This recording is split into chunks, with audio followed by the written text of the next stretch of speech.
Ça y est, on est live, Bonjour, formidable. bonjour. Bonjour Claire, comment vas-tu? Comment ça va, Olivier? Moi, ça va très très bien. Pas mal. Pour la petite histoire, on s'est enfin rencontrés en vrai Et oui. à Vivatech la semaine dernière, parce que c'était Vivatech. Et je vous explique pas le nombre de gens que j'ai enfin vus en vrai. Moi, c'est impressionnant. Ouais, je crois qu'il y a au moins 5 personnes que je n'avais pas vues en vrai, avec qui j'ai passé pourtant pas mal de temps, que j'ai vu. C'était assez drôle quand même. Et il y Voilà. avait même juste à côté de Vivatech Sant'Expo, donc j'en ai profité pour aller faire un tour et rencontrer aussi du monde à Sant'Expo, donc c'était Ouais. très sympa de Il voir y, tout le monde en vrai. il y avait des gens qui faisaient du no-code à Sant'Expo, il paraît aussi. Oui. Ouais. Bon, moi, j'ai pas eu le temps le matin. En fait, j'ai fait du WeWeb et du Xano à Vivatech du matin au soir quasiment. Enfin, non, ils avaient un événement le matin et un événement le soir. Donc voilà, écosystème no code à mort. Et accessoirement aussi, moi, tiens, je vais faire de la pub pour la Normandie parce qu'il y avait un magnifique stand Oui. We Are Normandie. Hein. Tu l'as vu, Claire, il était Je quand même l'ai vu, je magnifique. l'ai vu. Je suis allée rencontrer les startups normandes, Ah, ma c'est bien. Et Normandie de cœur. t'as vu qui, du coup? Qui est-ce que t'as bien aimé?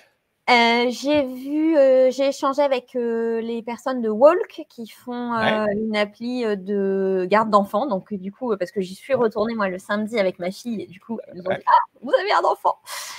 Donc, du coup, qui teste des nounous et qui permet de mettre en relation en mode de très très rapide. J'ai une panique, je trouve une nounou. Ouais. J'ai vu aussi les Bénéfiques qui font Ouais. du cosmétique open source. Ouais, c'est original. Voilà, et puis après, j'ai vu l'aglo. Il y avait un stand aussi de photographie de vêtements de Mmh. seconde main pour les mettre en Mmh. ligne et les mettre en vente comme des neufs. Avec de l'IA et qui faisait de la description complète. Ouais, c'était assez Mmh, sympa ça très aussi. J'ai pas sympa. eu le temps de regarder celui-là. Je les connais pas. En fait, c'est l'une des rares que je connais pas. Alors Marie, je la connais très bien parce qu'elle est au bord de la French Tech Normandie avec moi. Mmh. Donc voilà. Les bénéfiques, je les ai découverts parce qu'elles sont dans l'heure et elles sont pas tout à fait dans le même coin que moi et je les C'est connaissais. l'autre Normandie. Mais non, pas tout à fait parce que l'autre Normandie, c'est la basse. Donc c'est encore plus loin. Mais non, mais très belle édition de Vivatech. Mmh mh. Je trouvais que c'était très, très chouette. Alors, c'est parti pour un nouveau no-code crash test? Allez, Allez, de quoi c'est on va parti. parler aujourd'hui? De Aujourd'hui, on parle de XAR. Car. Ouais, qui est une, j'allais dire une solution un peu à part, mais non, pas vraiment à part. C'est pas ça que je voulais dire en fait. C'est qu'il y a une solution qui est entre 2 univers et je trouve que c'est hyper intéressant pour ça. Alors on a, son fondateur qui est en coulisses, on va le faire, rentrer, très, très, très, très bientôt tout de suite. Mais, on va voir s'il est d'accord avec moi. Je vais voir s'il est content ou pas. J'essaye de regarder sa vignette, mais il bouge pas pour le moment. Il est très attentif. Voir si je dis pas de bêtises. Donc, en fait, pour moi, Réinvente dans le le no-code, on a vraiment les solutions qui sont très, très presque à la limite du low-code pour faire des apps de zéro, genre WeWeb, par exemple. Mais il y en a plein d'autres. Et puis, de l'autre côté, on a les trucs comme Airtable qui sont un petit peu plus en mode tableur, etc. Et pour moi, XAR, c'est au milieu. Et je trouve que ça occupe une place qui est intéressante. Voilà. Ah, vous êtes vachement raccord avec Pierre, je trouve ça très beau. Ouais, c'est vrai, Pierre, il est d'accord aussi comme ça. Non, mais Ouais. voilà, c'est assez intéressant. Tiens, on peut peut-être se présenter parce qu'en fait, on le fait pas toujours. Là, c'est l'occasion. Allez, vas-y, présente-toi, Claire. Claire, j'ai monté une boîte qui s'appelle Interest et j'accompagne des associations et des entreprises de l'économie sociale et solidaire dans tous leurs sujets IT stratégiques. C'est comme ça moi que j'ai découvert XAR parce que j'avais quelqu'un à accompagner qui me disait moi je cherche une solution qui soit hébergée en France. Je suis pas du tout tech, donc je veux que ce soit facile à gérer, à manager et tout ça. Et du coup, on lui a fait son prototype sur XAR et ça marche super bien. Alors moi, je suis novice sur XAR. Enfin, j'ai mis le nez dedans il y a un moment, etc. Mais voilà, je suis inclassable. Mais si, elle est classable. Bon, on verra. Alors, moi, je suis Olivier Martineau, je suis le fondateur de Reverall. Reverall, pour le moment, j'appelle ça un studio, un studio no-code, parce qu'en fait, on fait du product management et du build derrière d'applications. Parce que moi, je viens de l'univers du logiciel, j'ai fait des startups logiciels, j'étais fondateur de 3 startups dans le logiciel précédemment. Plus ou moins grosse, mais enfin, il y en a une qui a fait quand même 2 millions d'euros. On avait quelques millions d'utilisateurs finaux, donc c'était quand même assez intéressant. La dernière, je l'ai fait en no-code, mais la dernière, elle n'a pas marché. Hein. C'est un peu le principe d'une startup. Il y a des trucs qui ne fonctionnent pas. Et puis, on m'a demandé des coups de main, et du coup, c'est comme ça que j'ai fondé Reverall. Et je bosse sur tout type de projet, plutôt, on va dire, en mode enterprise, sur des projets un petit peu ambitieux. Et en parallèle, un peu par hasard, je me suis mis à créer une formation qui s'appelle le Bootcamp Serious No Code, qui est une formation où j'apprends à un peu tout le monde, différents profils d'ailleurs, pendant 6 semaines à créer des applications avec WeWeb et Supabase. Donc une stack qui est à la limite du low-code, enfin à la limite du no-code, low-code, voilà, c'est ça qui est assez intéressant. Bon, allez, suffisamment parlé de nous. On va inviter Benoît-Marie. Bonjour Benoît-Marie. Hello, hello. On va te mettre en grand hein, quand même, parce que attends, Pas si j'arrive obligatoire, si, regarde, voilà, magnifique. Bienvenue. Est-ce que tu es d'accord avec direct. Est-ce que tu es d'accord avec ma définition, mon positionnement de Xar? C'est-à-dire que dans le découpage du marché, effectivement, on peut dire qu'on est un peu inclassable, bizarre, etc. Mais dans l'usage, je pense qu'on est assez facilement classable, dans le sens où on est fait pour des gens qui veulent bien gérer leur boîte et l'interne de leur boîte. On n'est pas fait pour créer un produit de toutes pièces, effectivement, ou en tout cas que des produits très spécifiques, mais ça on pourrait y revenir. Et puis, on n'est pas un SaaS non plus. C'est-à-dire que dans le sens où, pour moi, Airtable, c'est un SaaS, donc on utilise Airtable, et à chaque fois qu'on utilise cet outil, on va sur Airtable. Nous, quand les gens utilisent XAR, les utilisateurs finaux, ils n'utilisent pas XAR, ils utilisent une application qui s'appelle Intel et qui a telle URL. Quoi. Donc tu vois, ma définition, tu es entre d'un côté les app builders et de l'autre côté les SaaS. C'est effectivement quelque part, tu serais peut-être un peu plus en concurrence avec des outils comme Retool, peut-être. Même si c'est quand même du première génération Retool. Ouais, je suis d'accord, c'est moins drôle. Ouais, c'est moins fun, quoi. Non, mais disons que c'est un usage différent. Et même sur le terrain, on le voit que c'est pas du tout fait pour les mêmes choses. Mais ouais. Ok. Eh ben, on va regarder en vrai, parce que c'est ça l'objectif, c'est de... Olivier, t'emballes pas. On va d'abord parler des use cases typiques de XAR. Oui. Alors, on va dire bonjour à Xavier, bonjour à Pierre. Alors, j'ai vu en vrai Xavier, je n'ai toujours pas vu en vrai Pierre, mais je vais bientôt le voir, parce que je vais à Cologne, et je crois qu'il est à Cologne. Donc... Alors, hop, je vais faire ça. Tac. Ah bah oui, bien sûr, j'avais complètement oublié les use cases. Il avait envie de jouer, Olivier. Ouais. Un petit peu. Mais en gros, donc, si on parle des use cases principaux de XAR, pour moi, la philosophie globale, c'est que ça va de la prise du besoin jusqu'au delivery à l'intérieur des sociétés. Donc, la plupart de nos clients en nombre, c'est plutôt des grandes boîtes qui vont avoir quelqu'un au sein de la DSI, donc un responsable au sein de la DSI, qui va créer des applications pour les métiers, avec les métiers, en même temps que les métiers, sans distorsion de la réalité, sans friction, etc. Donc, il se pose avec son ordinateur à côté des métiers. Toute la partie sécurité, conformité a déjà été validée par la DSI, donc tout ça, on le met de côté. Et on parle juste du besoin et de la création du besoin. Et donc, là-dedans, on a des tas de choses qui sont développées. Là, c'est un exemple avec la société ThyssenKrupp, donc pour les ascenseurs, où c'est toute la partie sécurité, conformité. Là, c'est l'interface de Drio Combalusier, qui est un ascensoriste parisien que j'aime bien.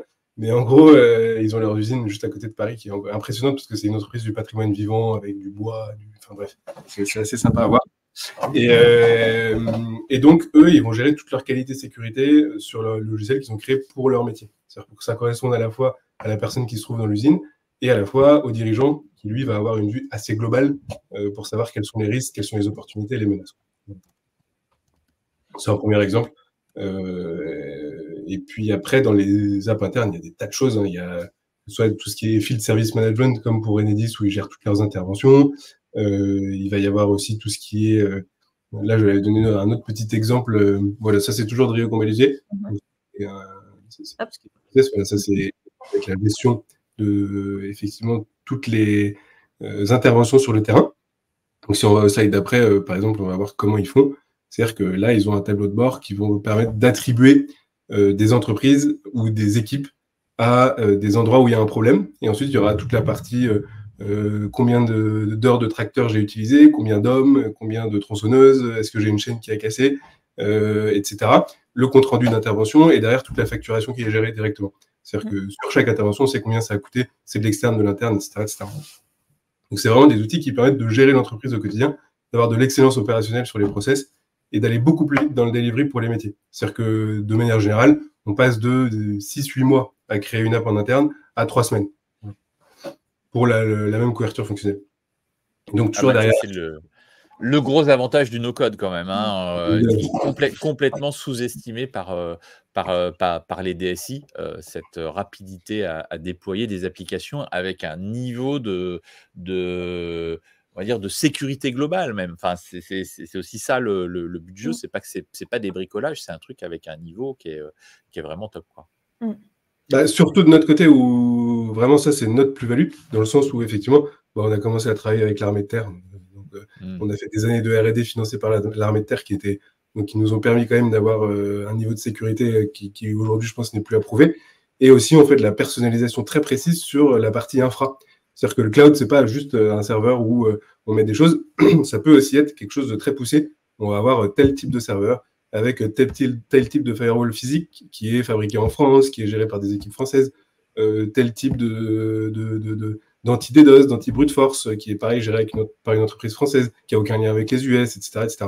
On accorde une très grande valeur à la souveraineté de la donnée pour plein de raisons, que je pourrais évoquer un autre jour s'il faut. Mais en gros, moi, ça fait partie d'un de mes chevals de bataille. J'ai pas mal bossé à l'Union européenne sur ces sujets-là, et donc j'ai quand même un historique par rapport à ça. Et en gros, moi, tout ce qui est loi extraterritoriale, c'est quelque chose qui m'embête énormément pour toujours plein de raisons. Et donc, c'est une de nos valeurs phares, c'est comment on fait pour qu'on soit conforme, sécurisé, et localisé en France. Ce qui va aussi avec un aspect très philosophique, c'est qu'aujourd'hui, je pense que moi, en tout cas, j'ai une grosse contradiction entre hyper-croissance et décroissance. Personnellement, je crois beaucoup à la décroissance, beaucoup moins à l'hyper-croissance. Et donc, on a pris le parti dès le début de ne servir que la France. Et de très bien servir la France, mais de ne servir que la France. Parce que je pense que la relocalisation, que ce soit pour les légumes ou pour l'informatique, c'est la même chose. Si on achète nos légumes de manière locale, je ne vois pas pourquoi on n'achèterait pas notre informatique de manière locale, du coup en employant des gens localement, et en les voyant pour de vrai, en créant des relations avec eux, etc. Donc en gros... Du coup, tu as suivi un peu au niveau de la French Tech, qui s'appelle « Je choisis la French Tech », parce que c'est totalement ça. Oui, exactement. Bon, même qui est le cheval de bataille de cette année en fait pour la French Tech. Je choisis la French Tech, c'est dire aux entreprises arrêtez d'acheter des logiciels aux Américains. Si vous continuez à acheter des logiciels aux Américains, les boîtes françaises ne pourront pas se développer, on va perdre de la compétence et en plus il y a le probléme d'éthique de la souveraineté. Moi, je vais même plus loin que ça. Exactement ça. Voilà, moi, je vais même plus loin que ça. Je dis acheter à des boîtes françaises qui hébergent en France et qui sont capables de dire où sont vos données précisément. Moi, c'est ça mon cheval de bataille. Parce que acheter français, fine. Mais si c'est acheter français pour que les données puissent être accessibles par des boîtes françaises, ça ne va pas. Il faut aller c'est jusqu'au bout, en fait. Tout à fait. Mais ton histoire ton historique avec l'armée, forcément, ça a posé des bases un peu spécifiques, en fait, très fortes sur tout un tas de sujets, en fait. C'est pas un lien de cause à effet. C'est plutôt... En gros, moi, je suis parti avec des valeurs, on est parti avec mon associé avec des valeurs qui étaient très fortes dès le départ. Je pense que personne ne pourra nous contredire. Depuis le tout début, on dit qu'on veut faire du cloud souverain, très souverain, qu'on veut de la sécurité, de la conformité presque jusqu'au boutiste, et qu'on a un gros volet aussi, comment faire pour consommer le moins de GES possible. C'est-à-dire qu'on a des chercheurs qui travaillent à plein temps sur ces sujets-là, et c'est une vraie volonté, et c'est toutes nos décisions sont prises à l'aune de ces valeurs-là. C'est pas l'inverse. D'accord, super intéressant. Si demain, ces valeurs-là m'empêchent de faire tourner la boîte, ce qui ne sera jamais le cas, je pense, mais ça, c'est un autre problème, moi, je ne serai plus là, ça, c'est sûr. Ok, ouais, super intéressant. Ouais, je connais des gens comme ça qui sont hyper motivés sur tous ces sujets-là, notamment un hébergeur qui s'appelle WebAxis, qui est en Normandie, qui fait des data centers green. Et depuis 10 ans, quoi, depuis 15 ans même, il est complètement sur cette approche-là. Mais ça, effectivement, il y a la partie, effectivement, on pourrait parler de data center, mais le plus important pour moi, c'est la gestion de la ressource au sein des serveurs.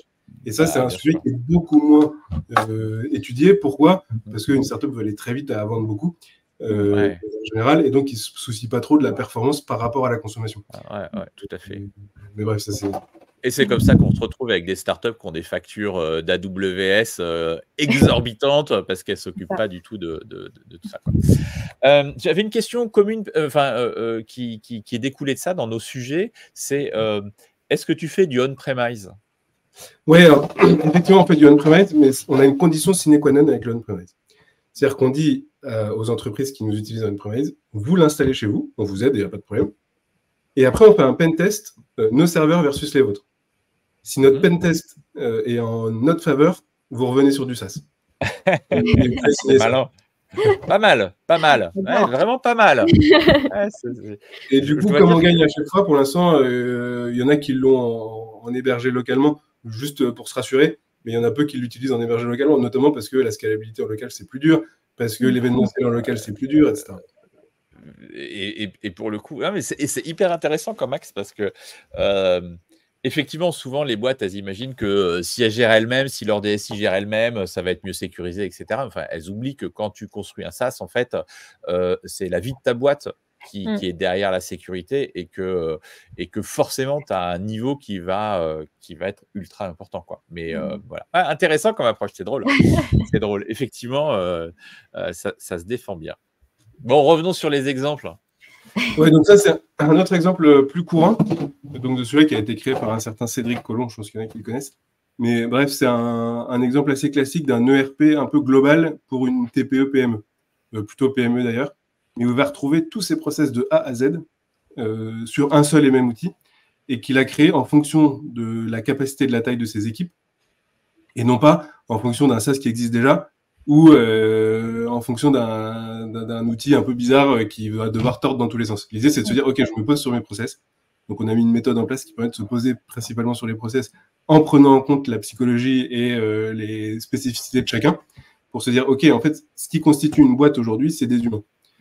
On est dans un monde où, il y a 30 ans, on était dans une version très communautaire de la vie, et aujourd'hui, on est dans une version très individualiste de la vie. On est tous des individus, et on n'existe que parce qu'on peut faire des choix. Sinon, on a très peu d'existence liée au groupe. Ce qui veut dire qu'une entreprise, c'est une suite d'individus qui doivent travailler ensemble. Et donc, plus on s'adapte à l'individu, plus le travail est fluide, et moins il y a de procrastination, et moins il y a de friction.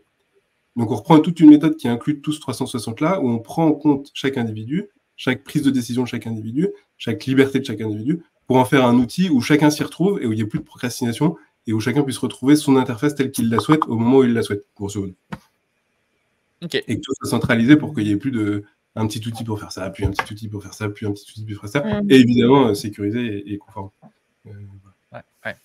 J'ai jeté un tout petit coup d'œil, mais si j'ai bien compris, quand on crée une application XAR, en fait, on crée une application, mais en fait, on crée autant d'applications qu'on veut autour d'un cœur de données, en fait.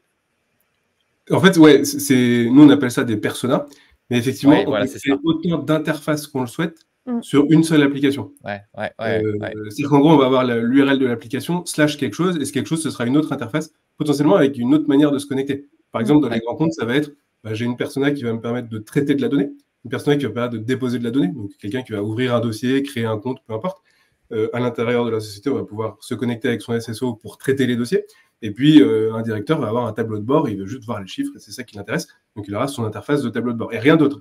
Et en fait, cette notion de je retrouve exactement ce que je veux, comme je veux, et c'est moi qui ai participé à la construction, ça change tout. Ouais, c'est intéressant. C'est assez original, en fait. Est-ce qu'on a encore des slides? Oui, ça, c'est juste pour... Parce qu'il a vu, Benoît-Marie, qu'on aimait les vues cartes.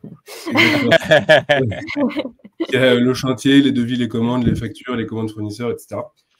Pour la petite histoire sur les vues cartes, on a téléchargé tout le fond de carte de Google un peu en scred pour l'avoir sur nos serveurs. Et Et depuis qu'on a, on va maintenant travailler un petit peu plus avec IGN, et là on va sortir tout sur IGN parce qu'ils ont fait un gros travail sur les fonds de carte. Ouais, ils ont bossé là, ils ont sorti une nouvelle application où ils se repositionnent un petit peu. Où avant c'était pas fou et j'ai pas encore eu le temps de creuser, mais j'ai vu l'annonce. En gros, ce qu'ils ont fait va permettre de créer un SIG en no-code, ce qui est plutôt pas mal. Cool, intéressant. Alors, revenons sur notre use case parce que j'ai un peu de boulot quand même, donc là il me reste une demi-heure pour bosser, pour faire mon use case. Donc le use case que l'on fait tout le temps dans nos code crash test, l'idée c'est justement de faire tout le temps la même chose pour que quand on puisse regarder plusieurs no code crash test, on puisse voir comment ça fonctionne un peu partout. Voilà, notre idée c'est d'aider les gens à y voir un peu plus clair. Donc le principe c'est on est une ville et notre ville on veut créer une interface pour que les citoyens puissent aller déposer des demandes d'intervention sur la voirie. Donc voilà, je sais pas, il y a un nid de poule, je veux demander à ce qu'on répare le nid de poule. Il y a un tag qui a été fait sur un mur, je veux qu'il y ait quelqu'un enfin j'aimerais que quelqu'un vienne l'effacer. Donc voilà, on a un petit formulaire public tout simple avec faut que j'arrête de dire petit, il paraît. On n'arrête pas de me reprendre dessus. Donc, un beau formulaire public où on va déposer une ou plusieurs photos et on va qualifier ces photos. Alors, on a rajouté une information par rapport à la copie d'écran qu'on a là. D'ailleurs, il faudrait qu'on change, qu'on ajoute la localisation, plus ou moins automatiquement. Une petite qualification, voilà, voirie, façade, trottoir, mobilier, un petit détail, la possibilité de laisser son adresse email si on veut être contacté. Puis en dessous, on avait mis le nom, mais à la limite, peu importe, c'est pas ça qui est important.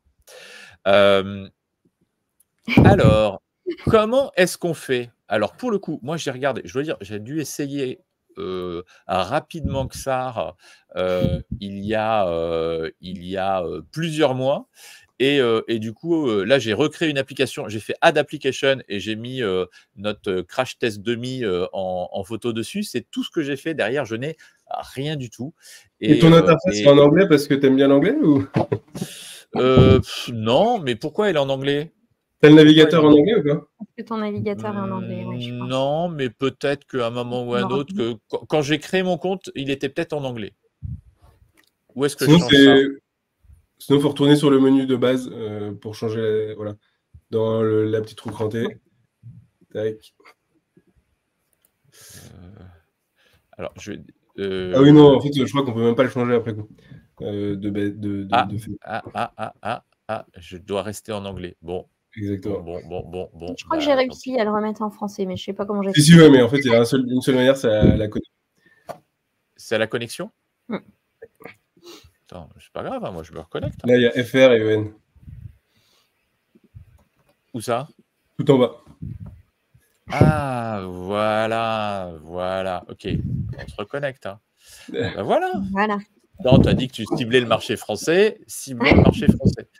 Non, mais en plus, c'est un vrai sujet, ça, pour, notamment quand on a une approche citizen developer. Je pense que donc citizen developer, c'est de confier des outils no-code à des utilisateurs du métier pour qu'ils développent eux-mêmes des applications. Ça, on n'y croit pas du tout.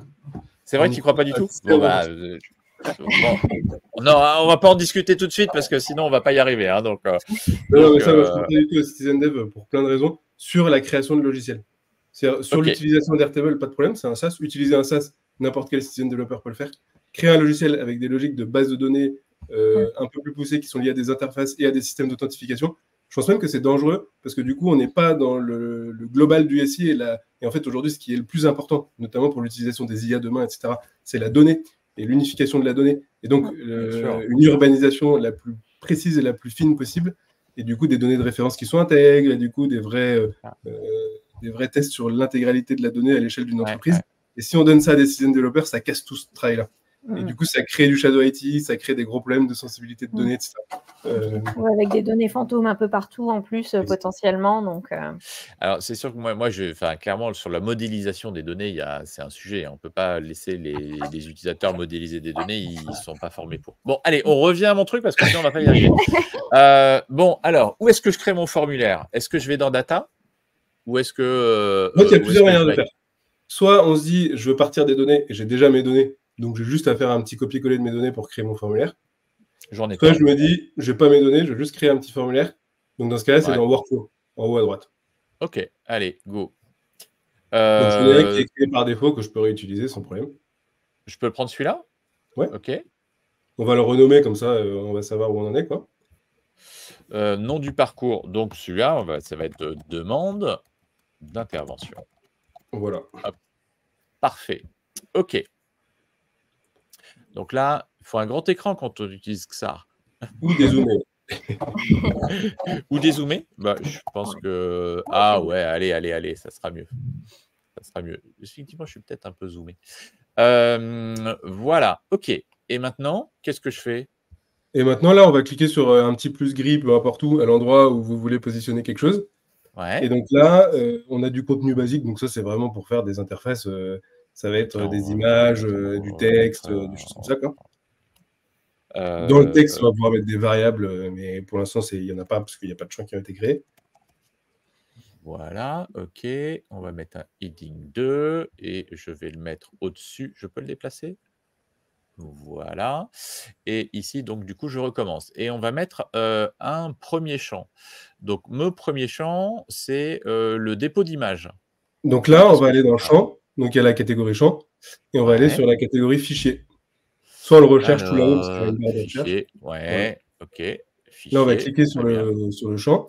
Là, il y a un libellé pour l'utilisateur. Et en dessous, il y a un libellé donc, qui va être le nom de la variable, le nom de la colonne, donc ce qui sert au maker et ce qui doit être bien nommé si on ne veut pas avoir de problème derrière.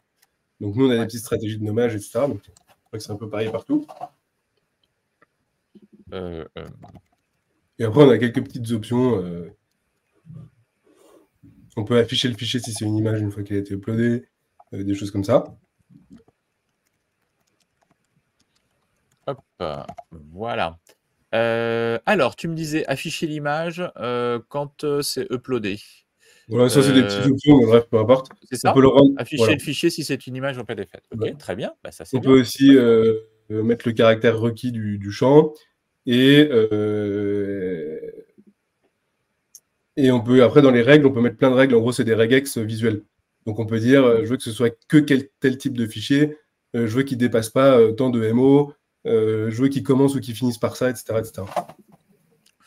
Et donc là, on peut... une règle existante. Là, il n'y a pas de règle existante parce qu'on ne l'a pas encore créé. Mais si on veut créer une règle, voilà, on peut mettre, par exemple, je veux que... voilà, on a des choses.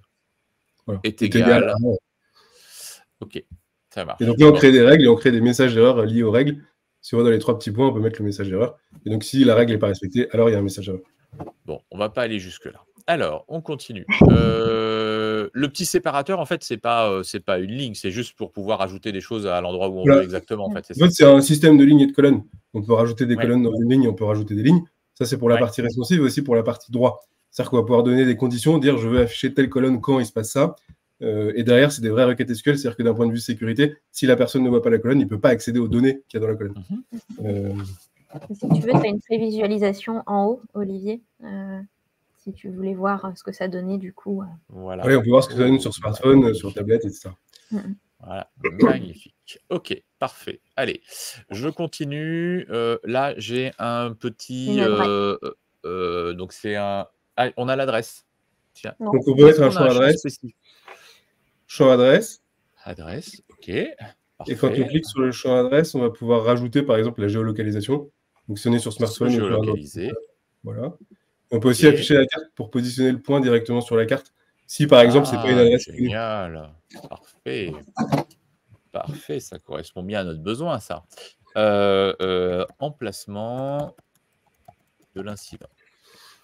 Et là, il ne faut pas oublier de renommer la variable si on veut s'y retrouver après. Ouais, bon, alors, adresse, ça me va. allez, on va pas chipoter.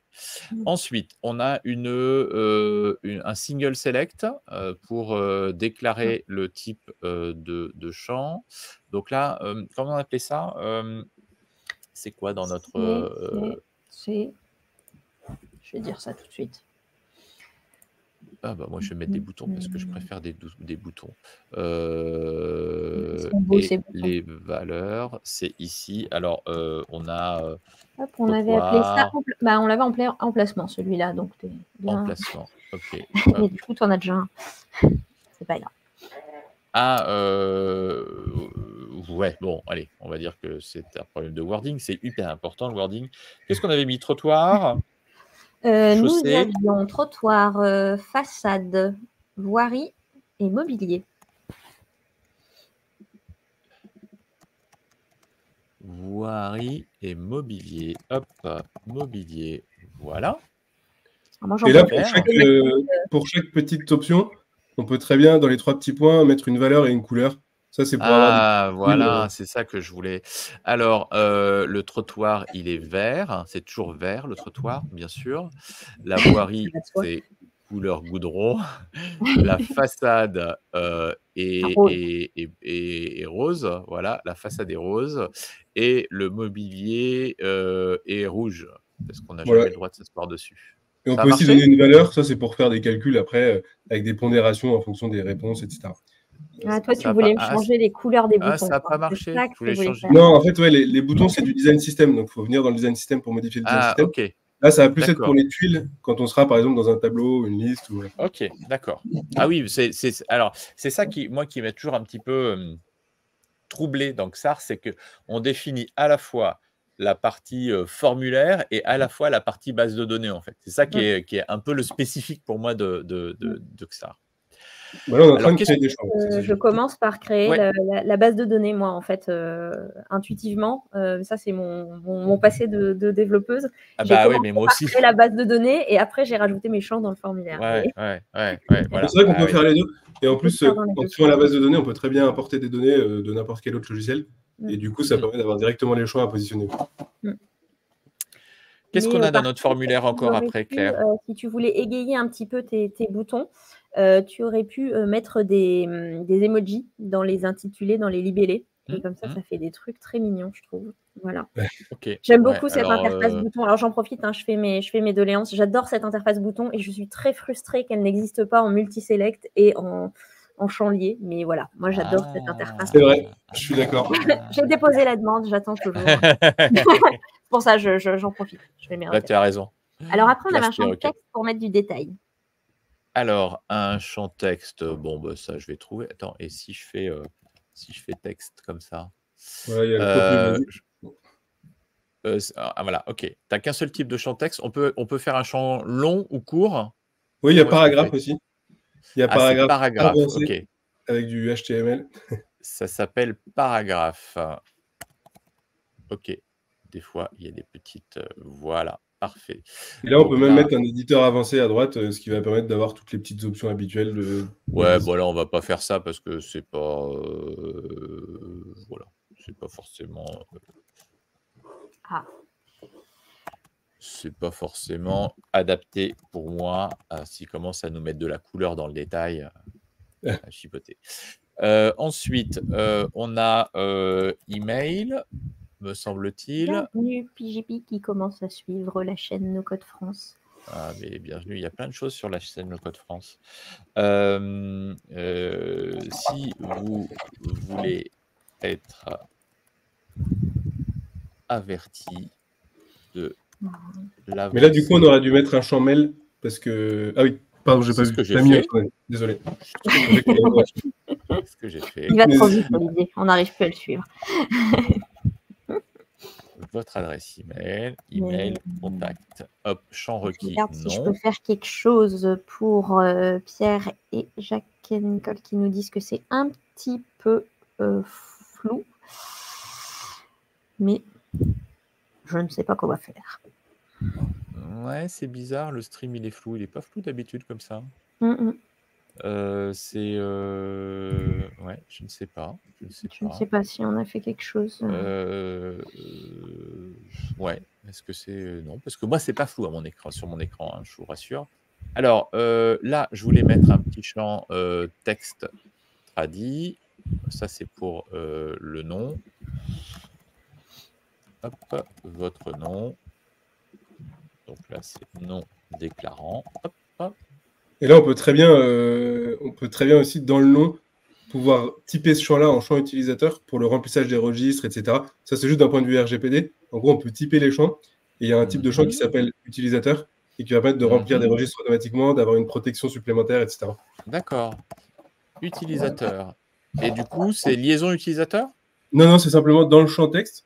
On va dire que ce champ-là est un champ utilisateur. Et du coup, on va aller dans...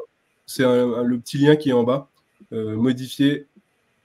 non, tout en bas de la... Voilà, modifier la catégorie du champ. OK, d'accord. Champ table. Et là, je mets champ utilisateur. Bon, là, on ne va pas le faire parce que c'est juste un petit formulaire. Mais on aurait pu le faire et ça permet d'avoir un traitement RGPD derrière. D'accord, voilà, OK. Donc, il y a un niveau d'intelligence qu'on peut mettre sur certains champs un peu plus spécifiques. Oui, qui va jusqu'au chiffrement de bout en bout pour les cartes vitales, les pièces d'identité, des choses comme ça. OK. Ah, intéressant ça, parce que c'est des sujets pas faciles à traiter. Dans ma précédente vie, j'ai beaucoup bossé sur le RGPD. Et voilà, c'est des sujets qui ne sont pas faciles à traiter. Là, par exemple, si on va sur le champ fichier qui est tout là-haut, donc pour prendre la photo, et qu'on clique dessus, on peut chiffrer les données au repos. Ouais, OK. Et donc ça, c'est-à-dire que la photo qui a été prise, elle sera chiffrée sur la base de données. Ouais, typiquement, tu as des PDF, des cartes d'identité, des trucs comme ça. Ou un PDF, typiquement, on ne sait jamais trop ce qu'il y a dedans, quoi. C'est un truc, les gens peuvent mettre tout et n'importe quoi, donc autant le chiffrer, au moins tu es à peu près sûr que si jamais il y avait des données personnelles dedans, ça peut être quand même un niveau dessus. Alors maintenant, moi je veux continuer, c'est ce bouton-là en fait. Oui, c'est bon, il est déjà là du coup. Et je veux voilà, envoyer ma demande. Un petit peu les questions. Il existe donc une gestion des utilisateurs dans XAR. Évidemment. Et donc, il y a plusieurs gestions des utilisateurs. Soit on le délègue à un SSO ou à un AD par une connexion qui se fait assez facilement. On pourra le voir si ça vous intéresse. Et soit c'est une politique de mot de passe avec double ou triple authentification par SMS, par mail ou les deux. Voilà. OK. Et on a quelqu'un aussi qui nous demande si on peut rendre les documents partageables à seulement certaines personnes. Donc, je ne sais pas exactement quelle est ta question, Xavier. Mais si derrière, c'est de dire les personnes qui peuvent accéder à l'application, savoir qui accède, enfin, déterminer qui accède à quel document. Je suppose que c'est ça. Oui. En gros, après, on peut gérer les droits hyper finement. C'est-à-dire qu'en gros, on peut soit partager le fichier à une seule catégorie de personnes, un seul groupe de personnes, une seule persona. Enfin, il y a plein de manières de gérer les droits de manière assez fine. Okay. D'ailleurs, il y a une fonction assez sympathique dans XAR qui est de faire en sorte que la personne ne puisse accéder qu'au record qu'elle a créé. Et du coup, je sais que c'est pas mal utilisé, notamment pour des cabinets médicaux qui utilisent XAR et qui permet que chacun accède à ses dossiers, mais pas au dossier du voisin. On peut mettre des placeholders. Ah bah oui, on peut mettre des placeholders. C'est important, les placeholders. Ah, la question de Xavier, du coup, Xavier a précisé la question, dire à quel utilisateur de la plateforme je veux que tel ou tel document soit partagé, accessible. Oui, ça c'est pareil, on peut mettre... Alors, il y a deux manières de faire. Nous, on ne fait pas du tout le mode Notion où on a un bouton partager et on dit je veux le partager à un tel, parce qu'on est un peu... Notion, c'est vraiment fait pour être le plus libre possible. Nous, on est fait pour être quand même un peu fermé et que si jamais la personne a des droits d'admin, on va lui mettre un petit tableau d'admin et il va dire ouais, je veux que tel fichier soit accessible à tel groupe, à telle personne, à telle persona, etc. On va vraiment faire des petites interfaces d'admin, par exemple pour permettre de modifier les templates des mails, pour permettre de modifier les accès à certaines zones, à certains onglets, à certaines lignes, etc. En gros, on délègue la gestion de l'admin à quelqu'un qui a des droits admin sur l'application. Ce n'est pas le maker qui est admin, c'est quelqu'un qui est dans l'application et qui a des droits d'admin. Donc là, pour tester le formulaire pour de vrai... alors, attends, j'ai une question. Est-ce qu'on... moi, par rapport... Attends. Ah, ouais. J'ai perdu. Ah non, c'est parce que je ne suis plus sur la page. Pourquoi j'ai perdu mon truc? Parce que là, on est sur l'espace personnel et on n'est pas du tout sur le workflow. En gros... Qu'est-ce que j'ai fait comme bêtise? Non, il n'y a pas de bêtise. C'est juste qu'il faut fermer le petit volet de droite et retourner sur Workflow, c'est tout. Tac. Ah, d'accord. OK. Alors oui, j'avais une question. Là, mon bouton en bas, si je clique dessus, ça enregistre tout seul. Non, alors justement, là, on va retourner, Ah. on va refermer ce volet-là et on va aller à gauche. Non, pardon. On va retourner sur Workflow, ici. Voilà. Et là, à gauche, on voit qu'il y a une page Ouais. et qu'il y a une action, donc il y a déjà l'action de sauvegarde. Elle est déjà là, donc effectivement, ça va Ok. sauvegarder. Mais là, ce qu'on veut pouvoir faire, c'est envoyer un mail aussi. Parce qu'on a Ouais. dit, est-ce que vous voulez être prévenu par mail? Donc on peut cliquer sur plus et aller dans les actions. Ouais. Dans Ok. les actions, voilà. Et donc là, il y a plusieurs types d'actions, notamment envoi de mail. Et donc là, on peut rajouter un serveur SMTP si on veut son propre serveur SMTP. Et sinon, on a un service d'envoi de mail classique. Et donc là, on peut aussi mettre une adresse mail qui peut être une variable pour le répondre à. Mais donc là, en l'occurrence, on ne va pas mettre ça. Ça, c'est pour la Pardon, réponse. c'est répondra. Non, oui, je me suis trompé. Répondra lui-même. Pardon. J'étais, voilà, c'est ici en fait. Alors ça, c'est issu des champs. Voilà, j'imagine. Voilà. Et dans le sujet, on peut mettre des sujet. variables aussi. Voilà. Merci pour votre dépôt d'incident. Hop. Ok. D'incident. Voilà. Et ici, je peux mettre, voilà. Du coup, j'imagine qu'ici, je vais pouvoir prendre mes petits trucs qui vont bien. Je pense que c'est mon single select que je n'ai pas renommé tout à l'heure. C'est ça, et après on peut très bien joindre en document, on peut très bien joindre la photo, par exemple. Qu'est-ce que j'ai mis? Détail et joindre un document. Et du coup, je peux prendre ma photo. OK. Et c'est tout ce que j'ai à faire. Question, on avait donc une question sur à quel point peut-on faire des choses complexes et précises avec des outils no-code. Alors, Pierre a répondu en partie donc en disant qu'on pouvait faire des choses effectivement très complexes et très précises à condition de bien identifier le bon outil pour le bon besoin, d'avoir les compétences pour le faire et je pense aussi de bien définir son besoin effectivement au départ.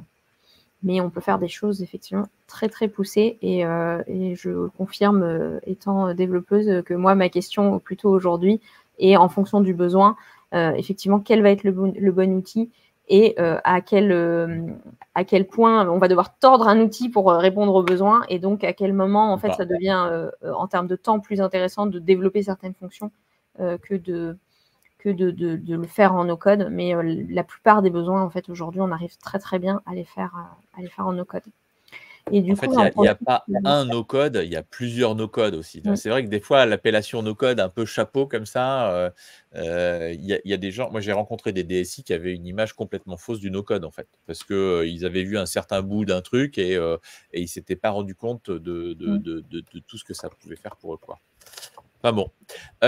Du coup, mon petit formulaire là, comment est-ce que je publie? Comment est-ce que je fais Donc là, oui, on aurait pu rajouter une page d'atterrissage qui dit merci, on a bien reçu votre. Allez, votre formulaire, une petite page. Allez, hop. Merci, salut. Ça, super simple. En normandise, merci Boujou. Quand on retourne sur Workflow, si on retourne sur Workflow. Chaque fois, je me fais avoir. Avoir par la page utilisateur. Ça vient vite, mais effectivement, c'est par souci de rapidité, parce que là, si on drag and drop le workflow sur la page, ça va créer un bouton qui mène vers le workflow. Et du coup, une fois qu'on maîtrise je suis sur l'espace perso et j'ai mes workflows à droite, ça va hyper vite dans la construction. Et il y avait quelqu'un qui avait mis un petit commentaire. En fait, il avait dit, c'est vrai que dans XAR, il y a une méthodologie un peu spécifique par rapport à d'autres outils qu'il faut intégrer, je pense, pour être effectivement, comme tu disais, hyper performant derrière et bien trouver comment ça fonctionne. C'est des choses qui n'ont pas d'équivalent, mais une fois qu'on les a intégrées, c'est-à-dire qu'une fois qu'on s'est formé dessus, ça permet de gagner un temps fou. Parce qu'on l'a vu à l'aune on ne veut pas réinventer le dev, c'est-à-dire pas faire du bubble où en fait il y a tous les concepts du dev en no-code, donc c'est du graphique sur des concepts de dev. Nous, on veut une expérience graphique qui est très différente et qui permet juste de développer beaucoup plus vite. Intéressant, Alors, du coup, qu'est-ce que j'en fais maintenant? Donc ça, j'ai mis merci. Voilà, qu'est-ce que j'en fais de mon truc? Ça, on peut le fermer. J'ai le droit maintenant. Voilà. Parce que tout à l'heure, j'avais pas le droit. Hein. Et Ok, donc j'ai là, le il y a un droit. petit cadenas. Ouais. Il y a un petit cadenas là à côté de privé qu'on va pouvoir le rendre Ouais. public. Ok. Et donc là, on peut copier le lien vers le formulaire. Et Ouais. là, on peut avoir un Magic Link, c'est-à-dire qu'on peut pré-remplir des données, par exemple. Mais sinon, on peut aussi le rentrer quelque part et y aller. Allez, j'y vais. Donc là, ça, ma page, elle est publique et tout, nickel, quoi. Bon, Ouais. là, j'ai pas nommé mes pages, mais j'imagine que voilà, Oui, c'est j'aurais mieux facile. fait de les nommer. Hein. Je vais vous mettre une très jolie photo Tu aurais d'un pu aussi truc masquer éventuellement le qui pose fil. Si problème. jamais. Ils ont mis un Parfait. tas de pierres là dans Rouen, c'est un peu embêtant. Donc là, on peut se géolocaliser aussi, si jamais ça marche. Et on peut positionner le petit point où on veut sur la carte. Voilà. Et Donc après, là, le si vous cliquez ailleurs, problème ça que va je être- situe, Ouais. le problème, il doit être Il doit être là, quelque en plein milieu. part par là, par là. Là, c'est ici Là, sa tu vas place. nous Voilà. attirer des problèmes, là, Olivier. C'est là. La façade, va falloir les rénover un peu. Non, c'est pas vrai, ils viennent de Ça finir. manque de lumière. Je peux même pas se dire. Voilà. Ouais, voilà. Hop, manque de lumière. Ok, Olivier. Reverol.com. Hop. Hop, et j'écris toujours mal mon prénom. Mais c'est commun, il paraît. Voilà, envoyer la demande. Tic-tac. C'est fait. Un petit merci comme ça à l'arrache. Je vérifie si j'ai reçu mon email. Je ne vous montre pas ma boîte email, mais vous me croirez sur. Je n'ai pas encore reçu l'email. Ah, ça y est. Ça y est. Voilà. Merci pour le dépôt d'incident. Magnifique. Parfait. Ok. Et du coup, maintenant, où est-ce que je le retrouve? Alors, attends, parce que mon XAR, il était là. Voilà. Et du coup, là, soit je vais pouvoir aller dans la base de données, donc dans Data, je vais retrouver ma table. Donc, c'est demande d'intervention. Où ça? C'est l'onglet Juste d'après. en haut. Pardon, Et donc là, je l'avais pas retrouve vu. bien mes données, il n'y a pas de problème. Ouais. Et sinon, je vais pouvoir créer un tableau sur une interface utilisateur. Donc, un utilisateur va se connecter par login mot de passe ici, par exemple. Et donc là, on va rajouter une ligne avec le petit plus bleu, avec une colonne, enfin, voilà, une ligne, avec une seule Celui-là, colonne. ouais. Ouais, une seule colonne, là-haut. Ok. On va cliquer sur plus. Ok. On va aller chercher tableau. Je prends celui-là. Voilà, exactement. Okay. Cliquez sur le tableau. Ok. Je vais ajouter une source. Ma source, ça va être ma base de données demande d'intervention. Ajouter mes colonnes. Donc là, je fais ajouter une colonne. Ajouter une colonne, voilà là. Donc là, je peux ajouter tout ce que je veux de colonne. On va mettre. J'ai le droit de mettre la photo. Je peux Voilà. en mettre plusieurs d'un coup. Oui. Adresse, détail, nom déclarant, voilà. Et on peut ajouter une fiche aussi, parce que ça peut être marrant. Donc, accès aux fiches, on va faire un petit plus. Ça va être une fiche qui va récapituler. Voilà. Et donc là, on peut aller dans paramètres, en haut à droite. Paramètres. Et là, on va importer tous les champs. Comme ça, ce sera déjà fait. Importer les champs du workflow. Voilà. Et donc là, on peut supprimer la première page parce qu'il y a une deuxième page qui s'est créée avec tous les champs. Une deuxième page, ok. Supprimer. Ah, voilà, ok. Et donc là, on a la fiche et que je vais pouvoir ouvrir depuis le tableau. Et si on ferme. Ok. Alors, je referme là, je reviens sur mon tableau. J'ai le tableau qui est prêt. Et là, si je me mets en prévisualisation. Alors là, ça ne va pas marcher parce qu'il faut être connecté, mais là, on peut aller dans Partager et on peut se connecter à son propre logiciel. Donc là, si on va dans Partager. Partager. Là, je vais copier le petit lien en bas à droite. Ouais. Voilà, on va aller sur un autre onglet pour se connecter.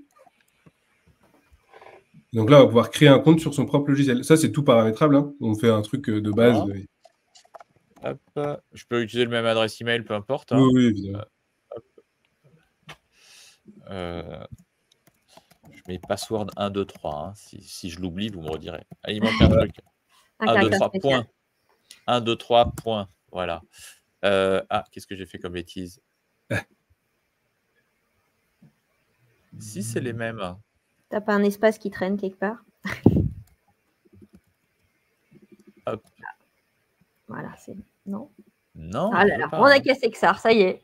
Voilà, ça y est. Alors, en fait, il n'aime pas les copier-coller, tu vois, il y a un petit...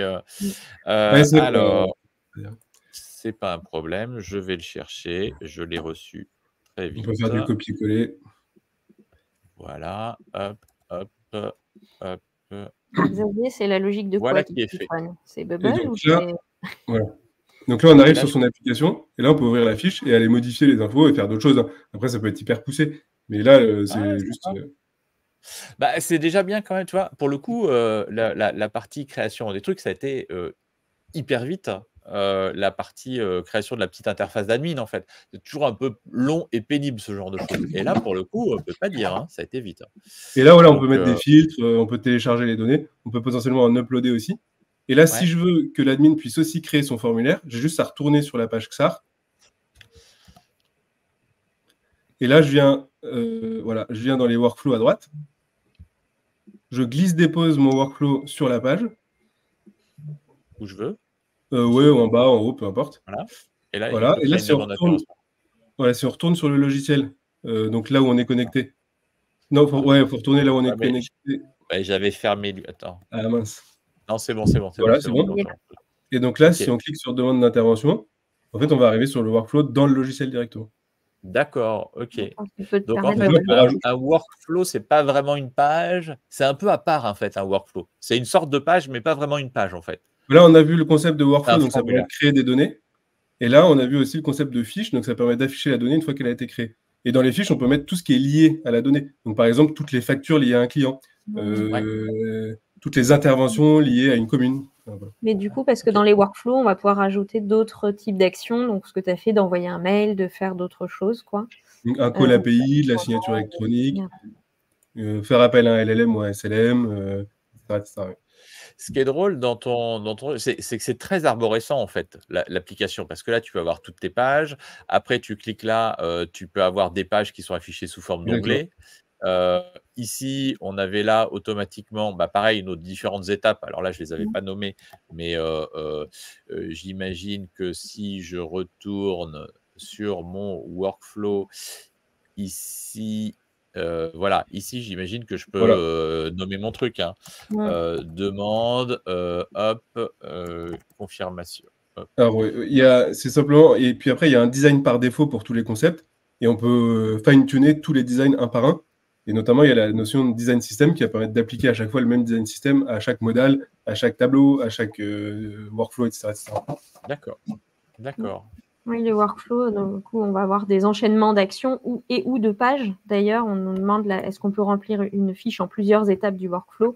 On peut avoir plusieurs étapes du coup dans le workflow avec différents morceaux de formulaire qui vont venir se compléter, des calculs, des formules, des choses comme ça. Et ce qui est différent des automatisations, parce que là, on peut aller dessus dans les automatisations, où là, ça va être un déclencheur quand un enregistrement est créé, modifié, supprimé, les crons, les webbooks, les mailhooks, etc. Où là, c'est vraiment la machine qui déclenche toute seule des actions, en fonction de plein de critères. Okay. Alors, du coup, voilà, on nous demande en synthèse, du coup, le workflow, les fiches, les suivis et les liens. Ouais, en gros, le workflow, c'est ce qui va permettre de créer des données dans la table. Donc, potentiellement, si je pousse le truc un peu loin, il peut être composé que d'une action enregistrée, donc, qui va enregistrer un record vide. Les suivis, ça peut être autant de workflow qu'on veut sur un seul record d'une table. Donc, ça va être tout ce qui est scénario de validation hyper complexe, qui inclut plein de gens, etc. Ça va être aussi tout ce qui va être suivi d'une action en particulier, un suivi de dossier, etc., etc. Et les fiches, c'est j'affiche des données et tout ce qui va être lié à ces données-là.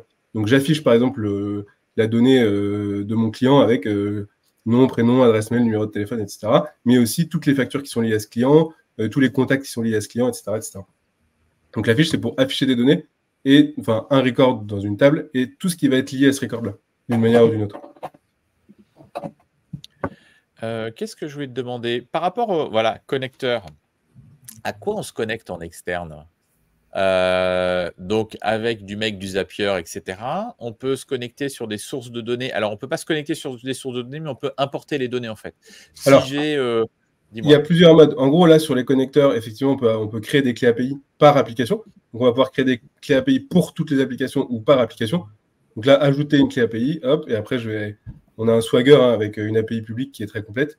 Et donc, je peux faire une clé API par usage, ce qui fait que s'il y a un usage qui est compromis, en gros, les autres ne le sont pas.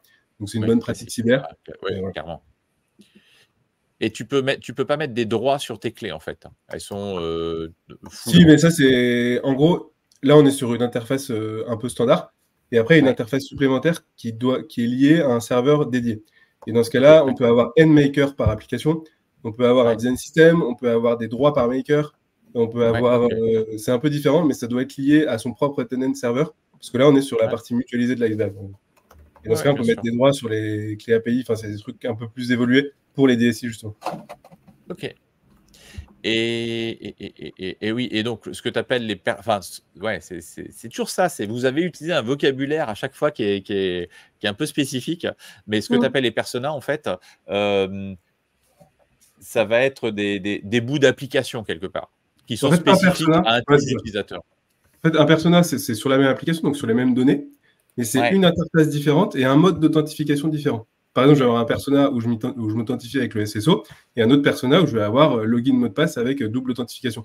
Là, si on va dans authentification, donc là, sur login authentification, là, si c'est ça, c'est bon. Là, on a le type de SSO, donc je peux choisir parmi mes SSO, voilà. Ou alors, je peux définir ma politique de mot de passe et en dessous, je peux faire la MFA, donc par email, par SMS ou les deux. Ok.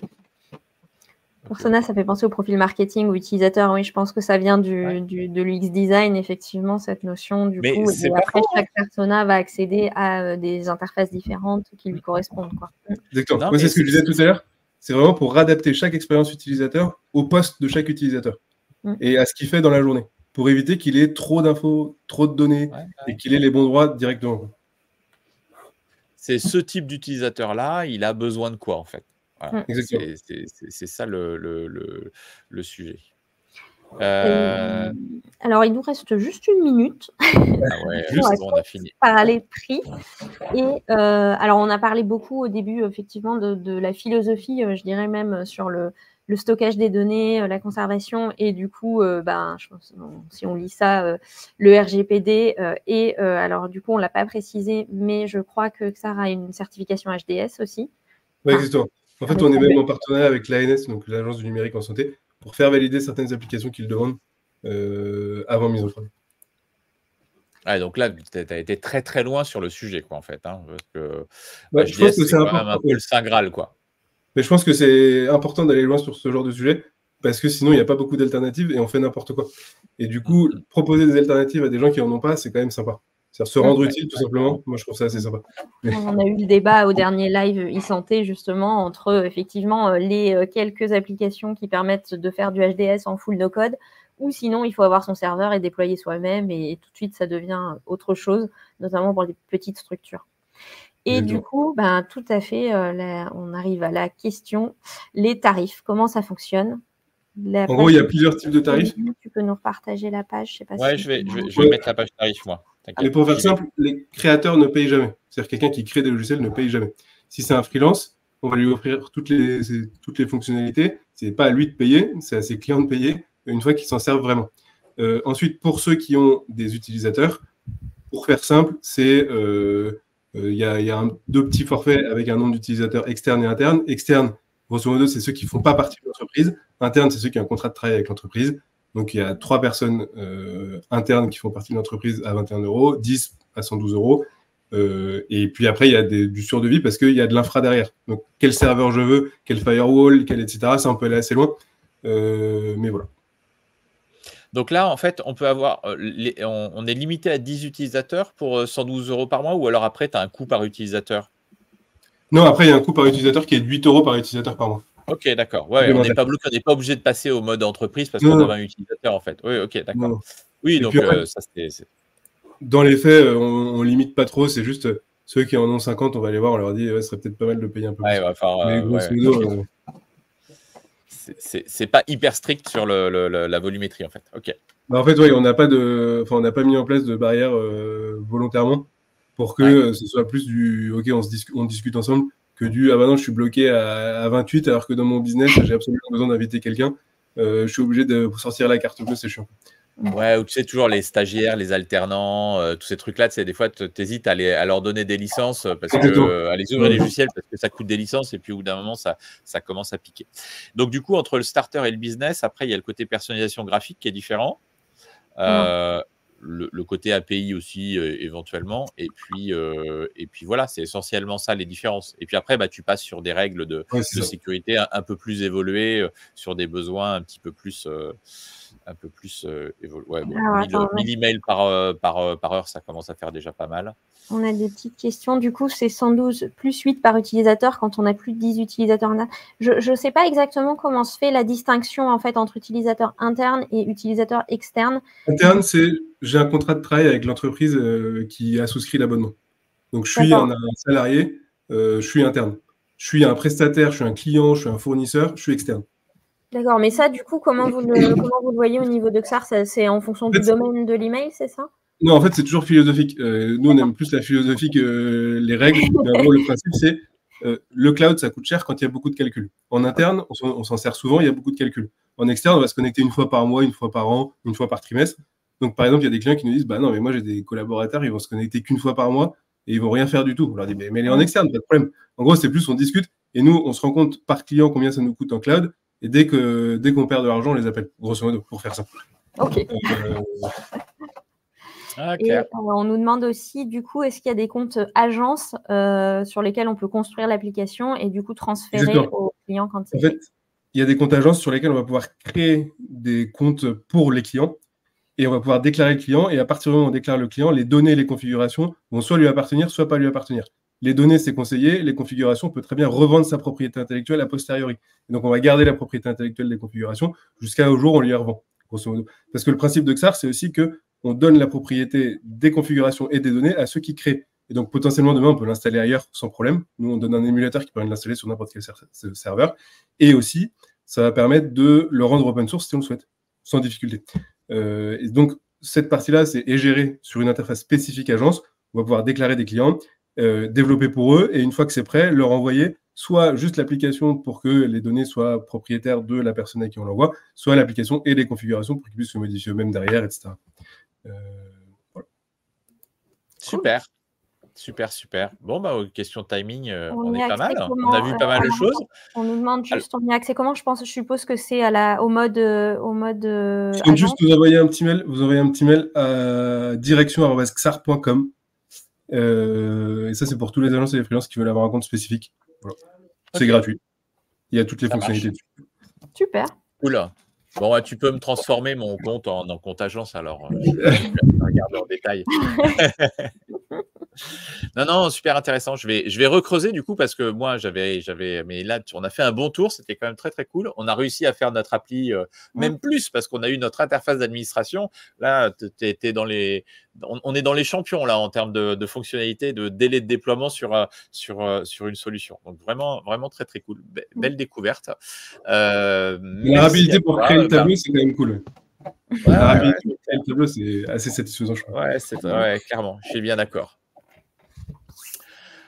S'il n'y a plus de questions, on a fini le tour des questions. Puis, de toute façon, on est déjà en dépassement, donc tout va bien. Xavier qui nous dit qu'on peut rester un peu. La dernière fois que tu as proposé ça, Xavier, on est resté 1 heure de plus. Alors, c'est vrai? Non, on va pas faire ça. On va faire ça, j'ai un boulot à faire. J'ai un boulot dans la vie. En fait, là, je suis chez un client, moi. Donc, en fait, je suis chez un client que j'ai lancé sur faire des webinars, donc tout va bien. Voilà. Bon, bien, merci à vous. Merci à vous. Le petit générique de fin, et puis on se retrouve après, si je le retrouve. Dans 2 semaines. Allez, à bientôt. Salut. Salut. T'as retrouvé la bannière? Non. On va pas y arriver. Non, c'est un arrière-plan, c'est pas la vidéo. Ah, j'ai perdu la vidéo. Est-ce qu'elle est la vidéo de fin? Vidéo de fin, c'est parti.